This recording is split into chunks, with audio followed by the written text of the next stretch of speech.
Hello, welcome to another read aloud. Do I look like I'm wearing an outfit that we would wear today? Well, I'm not. I'll stand up so you can get a better picture of it. This is a dress that people would have worn a long time ago, maybe back during the time of the Pilgrims. And in fact, this story today reminds me a little bit about that. And see what you think. It's written by one of my favorite authors, Bill Peet, and he used his imagination to wonder what it would have been like back then too.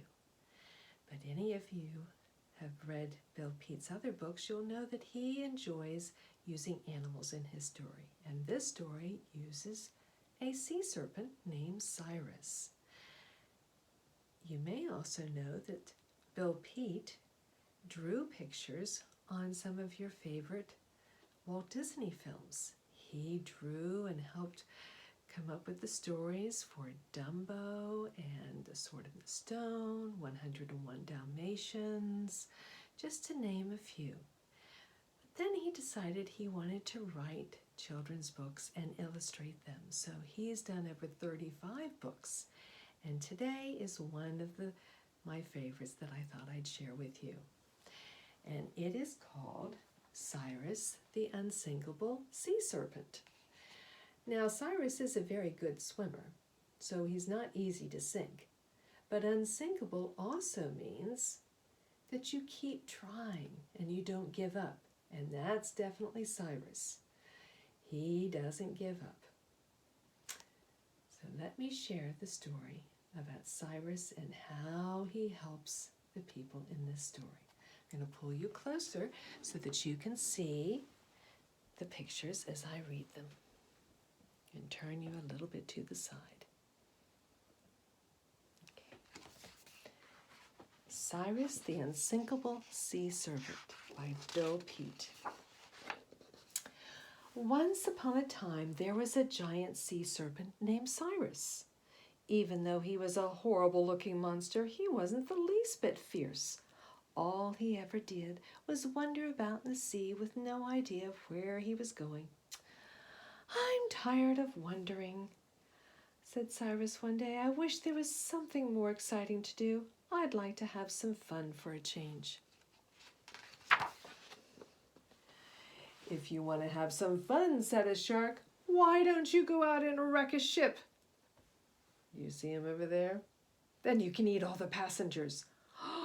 "Oh no," said Cyrus, "I couldn't do an awful thing like that. Besides, I never eat people. I only eat sardines."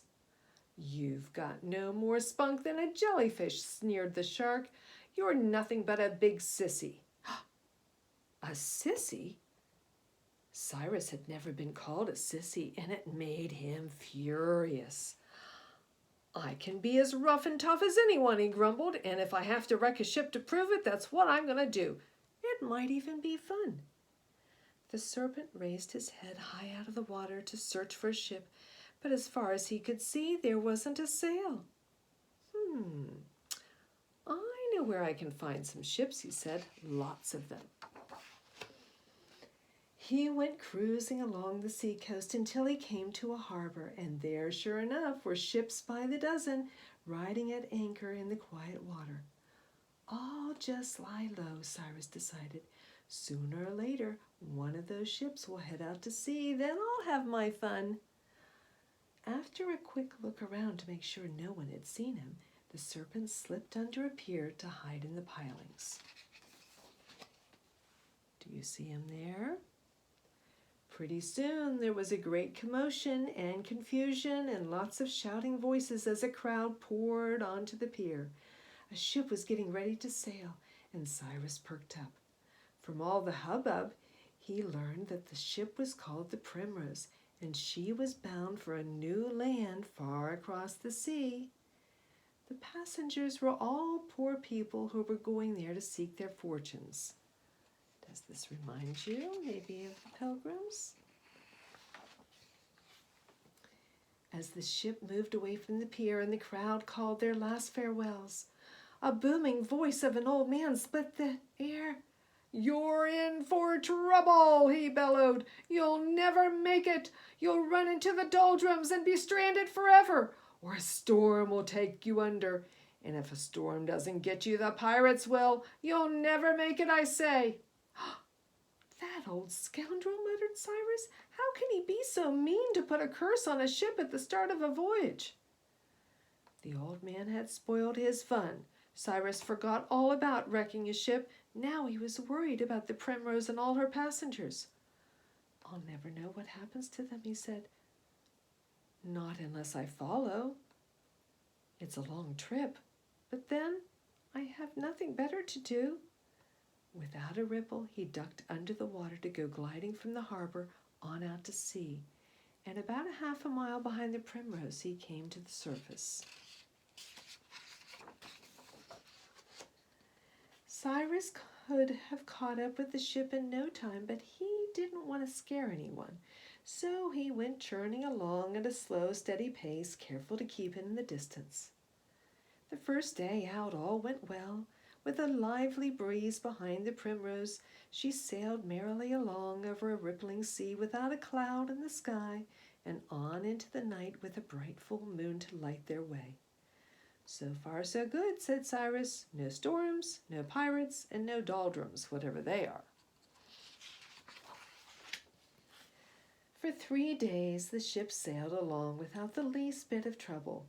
Then on the 4th day, just before sunset, a great stillness settled over the water. There wasn't a breath of breeze. The sails of the Primrose fell limp, and all at once she came to a stop. "Well, I be hornswoggled," growled the captain. "We've run into the doldrums. We've hit a dead calm." "What'll we do?" someone cried. "Well, we have to wait her out and hope for a favoring wind." "But how long will that be?" "No tellin'," said the captain. "Maybe a day, maybe a week, or even a month."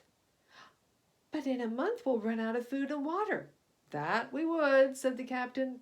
"But right now we might as well get some sleep." That's quite a wise captain, I think. Cyrus was not a bit sleepy, so he stayed up all that night, going round and round the stranded ship, trying to figure out some way to help. And at last he got an idea. "Of course," he exclaimed. "How very simple indeed." So quietly he slipped up close behind the Primrose, then very gently began puffing at the sails, and slowly, very slowly, the ship started to move. And soon she was sailing along over the shimmering sea in a smooth and easy glide. He kept that ship going all through the night, and then in the rosy pink hours of the dawn, a stiff headwind caught the sails, rocking the Primrose back on her keel. In an instant, the crew and the passengers were on the deck, and everyone is shouting, "Hooray, we're out of the doldrums! Hooray, we're out of the doldrums!" "Hold on," cried the captain. "We're out of the doldrums, but we're heading smack into a squall." Black clouds came tumbling over the horizon. There was a great rumble of thunder, and a howling wind was churning up the sea. That doesn't sound good. "All passengers below," ordered the captain. Then to his crew he roared, "Reef the topsails, haul in the mizzen, tie down the jib, make her fast, lads." In 3 shakes and a jiffy, the sailors were up in the rigging, tightening down the sails and the bowlines and the mainstays. And in half a shake, the captain and his crew popped down the hatch just as a giant wave crashed over the bow of the ship. A second wave swept over the deck, and the Primrose was rocking and reeling. The waves kept coming, great towering waves, and the ship began to founder. Oh, dear. Cyrus saw in a second that ship would never last out the storm, and he came leaping over the waves to the rescue. He reached the Primrose just as she was heeling over and about to go down. In one desperate lunge, he flung his great serpent body around her hull, and then, gulping in air, he puffed himself up into a huge life preserver. Now Cyrus was unsinkable, and with a tight grip on the ship, he carried her high over the crest of the waves. This way he managed to keep the Primrose afloat until the storm finally let up. The wind died down to a whisper, and the sea had calmed down to a ripple. Once more shouts of joy echoed from the deck of the Primrose.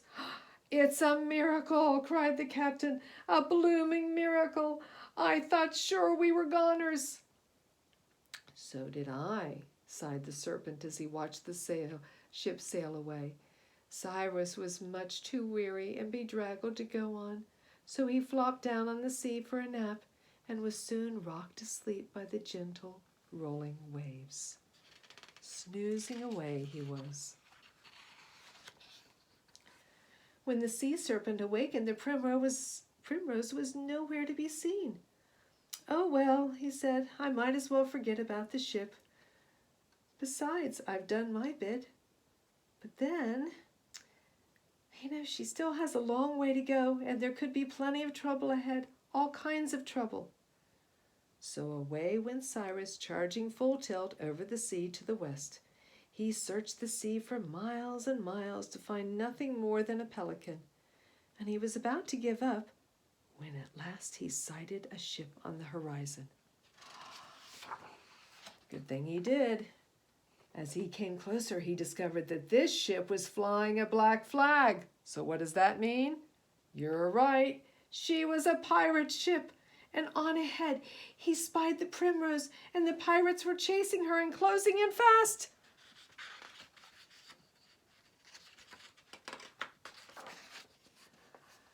"Avast, ye lubbers!" roared the pirate captain. "Heave ho, or we'll blast your tub to splinters." "You will not," said the captain of the Primrose, and he kept his ship going full sail, but it was a much smaller ship, and there was no hope of outrunning the pirates, and in less than a minute they had caught up and pulled alongside. Oh dear! Then, to the sea serpent's horror, the pirates opened fire. All 20 cannons exploded with a thundering boom, blasting the mast of the Primrose to splinters. The sails were blown to shreds, and the yardarms came tumbling down. "Those scurvy sea dogs," snarled the Serpent. "I'll fix the rascals. I'll shiver their timbers, I will. Those nasty pirates." And quick as a flash, he dove down into the sea. Then, whistling sharply up, he shot straight up like a rocket, straight for the pirate ship. The Serpent's hard head caught the ship square on the hull. Kerwham! And she cracked apart like a nutshell.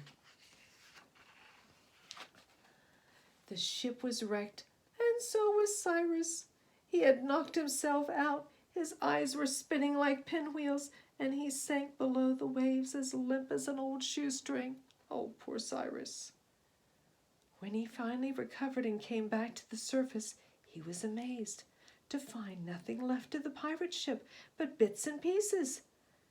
The pirates had scrambled aboard a fragment of their hull, dazed and bewildered, wondering what in the world had hit them.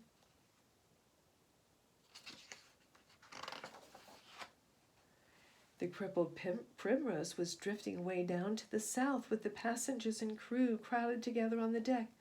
The captain and his crew had seen the giant sea monster destroy the pirate ship with one mighty blow, and they were feared their ship would be the next. "If the monster doesn't get us," muttered the captain, "we're done for anyway. There's so far to go yet, and we haven't any sails." That old man was right. The one who made such a noise the day we left port. He predicted the voyage would end in disaster. Do you remember? Who could forget him? Cyrus muttered to himself. He was right about the doldrums, and the storm, and the pirates. But what he didn't figure on was me. I just might prove him wrong. And the Serpent had silently, quietly slipped up next to the prow of the ship and was eyeing the anchor chain. I think he has an idea. Gripping the chain tightly in his jaws, he gave it a tug, and he kept pulling it until it was strung out to full length, and all at once the ship lurched forward, bringing cries of terror from all the people on board. "Oh, it's the monster, the sea monster! He's stealing the anchor!" No, he's pulling us. He's hauling us off to his cave. He's going to eat us alive." "Now hold on," roared the captain. "How do we know? But maybe he wants to help. After all, if he hadn't wrecked the pirate ship, oh, I can't even guess what would have happened to us. And look, he's actually taking us west. That's the way we want to go. If he keeps going, we'll hit land. So let's just all calm down and enjoy the ride."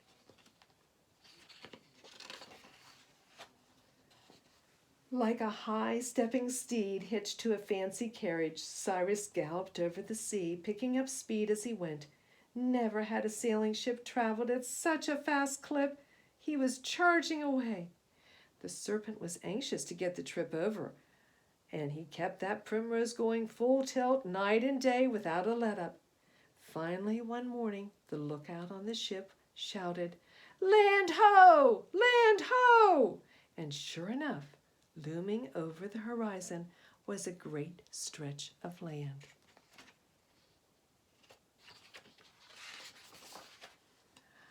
At last the perilous voyage was over, and with one last burst of energy, Cyrus carried the Primrose up on the beach, leaving her high and dry. Then, with an enormous sigh of relief, he headed back out to sea. As he swam on his way, the captain and his crew and all the passengers gathered on a huge rock, and they gave their sea serpent hero a rousing cheer. "Hip, hip, hooray!" "Do you know, being a hero is pretty exciting," said Cyrus. "But I think I've had enough excitement to last for a while. What I need is a good long rest."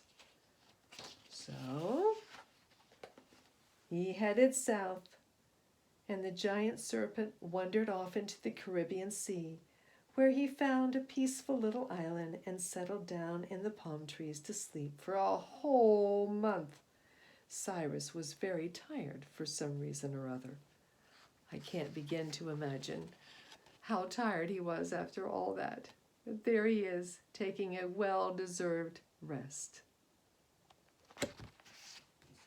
Does that picture of all of the passengers and the captain on a rock make you think of the Pilgrims landing on Plymouth Rock in a new land? Sort of made me think of that too. I hope you've enjoyed Cyrus and the Unsinkable Sea Serpent. Check out some of his other books. They're just as much fun.